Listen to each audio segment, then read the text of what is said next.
तुम्ही सगळ्यांसाठी धावताय, पण तुमच्यासाठी कोणीच नाही. जर असं होत असेल तर कदाचित लोक तुमचा वापर करतायत आणि तुम्हाला अजून समजलं नाही. आपण सगळे चांगले असतो, लोकांना मदत करतो, कोणी काही मागितले की लगेच तयार होतो.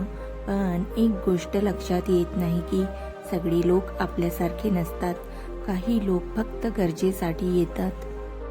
हळूहळू काय होतं, सुरुवातीला काही वाटत नाही, पण हळूहळू लक्षात येतं ते फक्त काम असेल तेव्हाच कॉल करतात.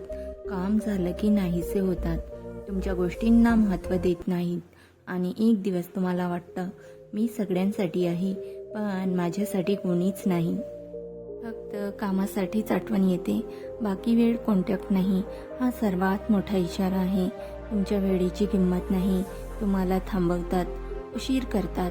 रिस्पेक्ट असेल तर वेळेचीही किंमत असते. तुमचं बोलणं महत्त्वाचं नाही, तुम्ही बोलता ते ऐकत नाही. रिलेशन वन साइडेड आहे. नाही म्हटलं की ॲटिट्यूड बदलतो, लगेच रागावतात. म्हणजे त्यांना तुमची सवय लागली आहे.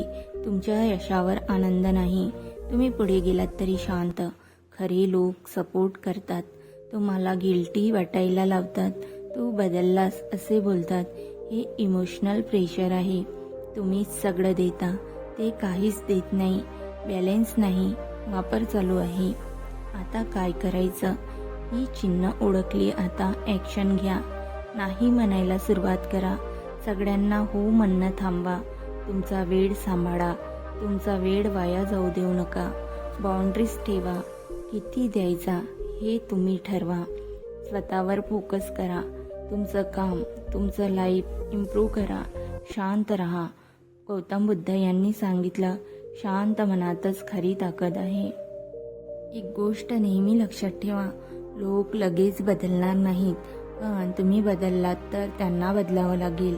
जिथे तुमची किंमत नाही तिथे जास्त वेळ राहू नका, कारण तुम्ही स्वतःची व्हॅल्यू वाढवली नाही तर लोक तुमचा वापर करतच राहतील.